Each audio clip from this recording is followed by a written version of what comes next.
क्या ट्रंप के अमेरिका में आने से भारत को नुकसान हो रहा है? क्या भारत का बहुत बड़ा नुकसान है? और जो लोग फिर ये कहते हैं कि नरेंद्र मोदी और डोनाल्ड ट्रंप बड़े अच्छे दोस्त हैं, अमेरिका और भारत बड़े अच्छे दोस्त हैं, फिर इन बातों का क्या मतलब है? अगर ट्रंप वहां आ गए और हम भारतीयों का नुकसान है, क्यों नुकसान है?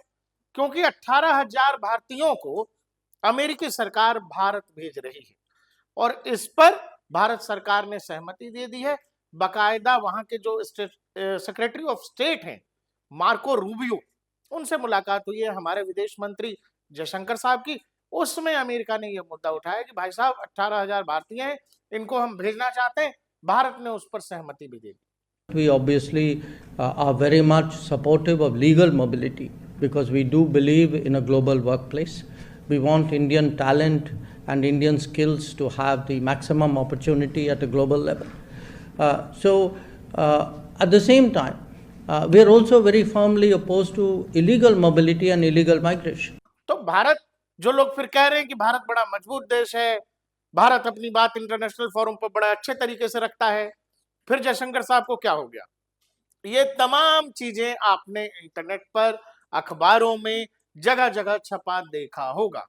लेकिन भारत दुनिया का वो देश है जो नियम वो अपने लिए तय करता है, वही नियम वो दूसरों के लिए भी मानता है।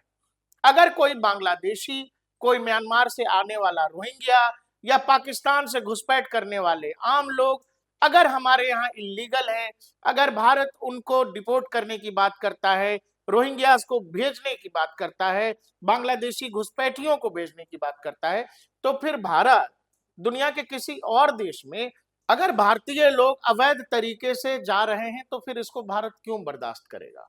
और किसी भी जिम्मेवार व्यक्ति को या किसी जिम्मेवार देश को ये क्यों बर्दाश्त करना चाहिए? जो चीज हम हमारे घर में नहीं चाहते, अरे भाई आपके घर में कोई अलग से बाहर से आदमी आके रहने लगे, आप बर्दाश्त करेंगे? नहीं करेंगे।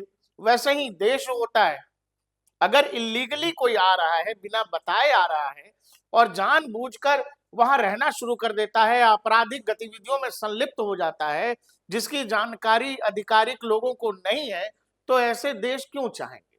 ये चैलेंज हमारे यहाँ बहुत बड़ा है, जिसमें बांग्लादेश की बात होती है, जिसमें रोहिंग्याओं की बात होती है। अमेरिका में भी इलीगल इमिग्रेंट्स का मामला बहुत बड़ा है। अमेरिका के मैक्सिको बॉर्डर, जो साउदर्न बॉर्डर है वहां का, उस इलाके से दुनिया भर के लोग वहां जाते हैं और वहां से घुसपैठ करते हैं।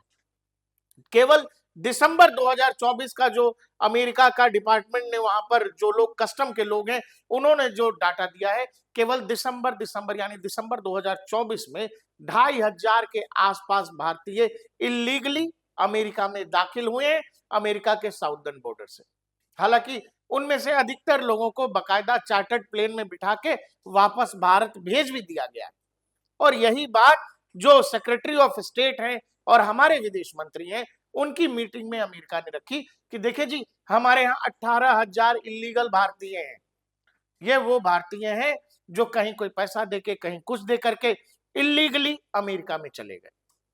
अब जब इलीगल बांग्लादेशी हमारे यहाँ लोगों को नहीं पसंद आ रहे हैं, इलीगल रोहिंग्यास हमको नहीं चाहिए, और हम ये जानते हैं कि तमाम उन लोगों से जुड़े हुए भारत में सिक्योरिटी कंसर्न्स हैं, और वहां अमेरिका की नई चुनी गई सरकार ये बोल के ही आई है कि हम जो ये इलीगल इमिग्रेंट्स हैं, जो हमारे लिए सिक्योरिटी थ्रेट हैं, उनको हम नहीं रहने देंगे, उनको हम वापस भेजेंगे। ये मीटिंग में बातचीत हुई। बकायदा जयशंकर साहब ने खुलेआम कहा, जैसे ठोक पीट के दुनिया के बाकी मंचों पर कहते हैं, कि भाई जो बात हमारे लिए है, जो बात हम दुनिया के दूसरे देशों से चाहते हैं, अमेरिका कोई अलग थोड़ी है, ये बिल्कुल ठीक बात है। जो लोग इलीगली हैं उनको भेजिए वापस।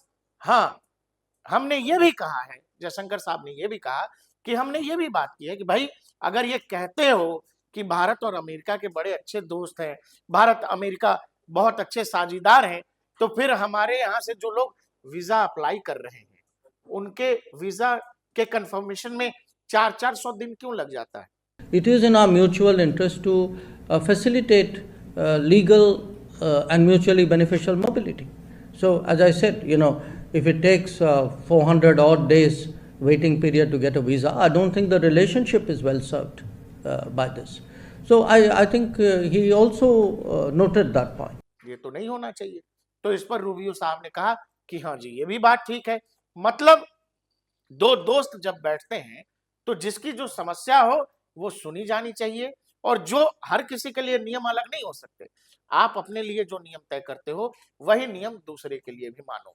अब ये कहानी आती है H1B वीजा वालों के साथ, क्योंकि ट्रंप की सरकार ने एक जो बहुत सारे एग्जीक्यूटिव ऑर्डर्स दिए, उसमें से एक एग्जीक्यूटिव ऑर्डर ये है कि आप जैसे H1B वीजा वाले हैं, पति पत्नी हैं, और आपका वहां बच्चा होता है, आप वहां जो है संतान आपकी जो जन्म लेती है, उसको पहले जो है अमेरिका की सिटीजनशिप, जैसे ही कोई व्यक्ति या बच्चा अमेरिकी जमीन पर पैदा हुआ, उसको पैदा होते ही अमेरिका अपनी सिटीजनशिप देता था।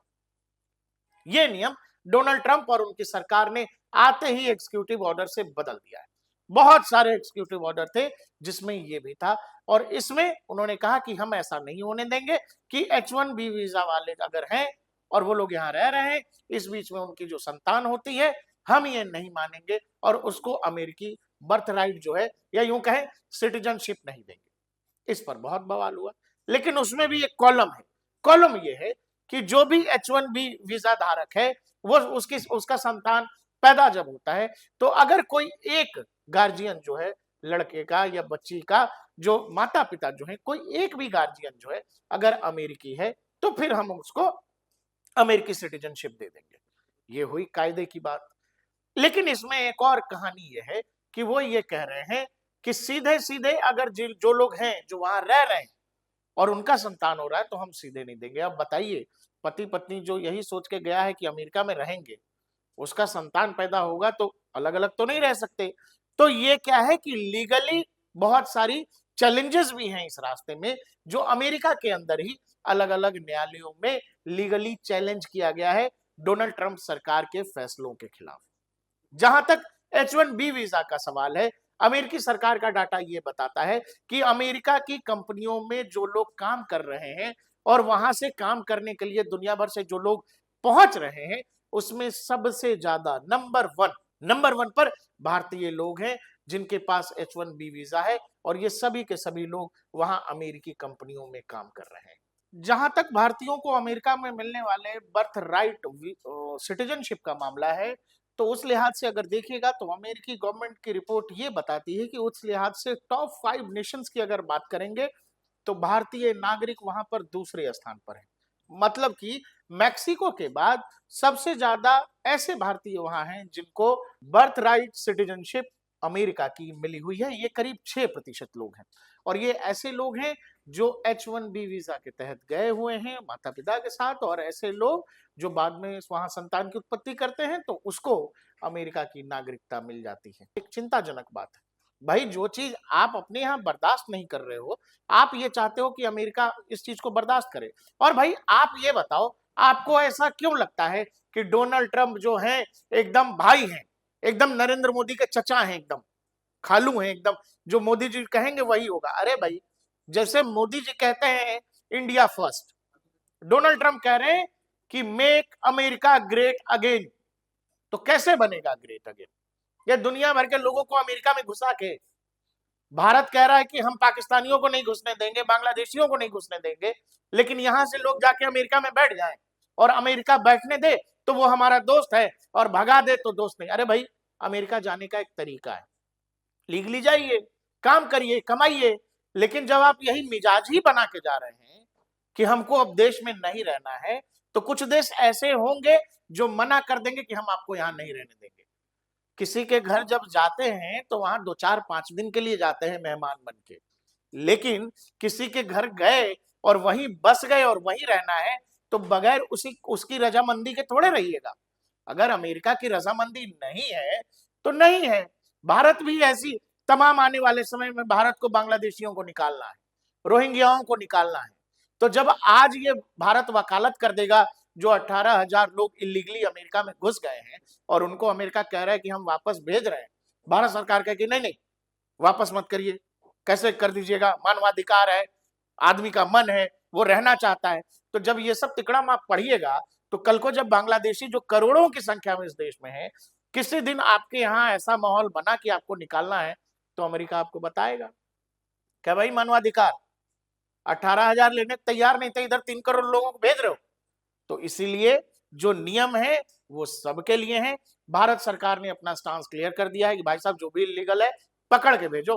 हाँ, लेकिन जो लोग वीजा अप्लाई कर रहे हैं और तुम बता रहे हो कि भारत और अमेरिका बहुत अच्छे दोस्त हैं, तो ये जो 400 दिन का समय और वेटिंग पीरियड बताते हो, ये सब जरा ठीक करो। वैसे ही ठोक बजा के कहा है जैसे दुनिया के किसी देश में बकायदा कह दिया था अमेरिका की आपत्ति के बावजूद जयशंकर साहब ने कि रशियन ऑयल भारत खरीदता रहेगा, हमको हमारे फायदे से मतलब है। क्योंकि दुनिया के तमाम देश अपना फायदा देखते हैं पहले और बाकी बाद में दूसरों का फायदा देखते हैं। तो भारतीय विदेश नीति भी ऐसी ही है और इसीलिए बहुत क्लियर लोगों ने, जो भारत सरकार ने अपना मैसेज दे दिया यूएस को। और इसीलिए जिन लोगों को लगता है कि भारत जो है, भारत और अमेरिका के संबंध बड़े खराब हो रहे हैं, ट्रंप साहब तो जाने क्या क्या कह के आए थे, यहाँ वाले तो कह रहे हैं मोदी और ट्रंप दोस्त हैं। तो दोस्त मैंने बताया दोस्त हैं, बहुत अच्छे दोस्त हैं, बहुत अच्छे स्ट्रेटेजिक पार्टनर हैं, ये सब कुछ है। बावजूद इसके जो इलीगल है सो इलीगल है और उस पर भारत सरकार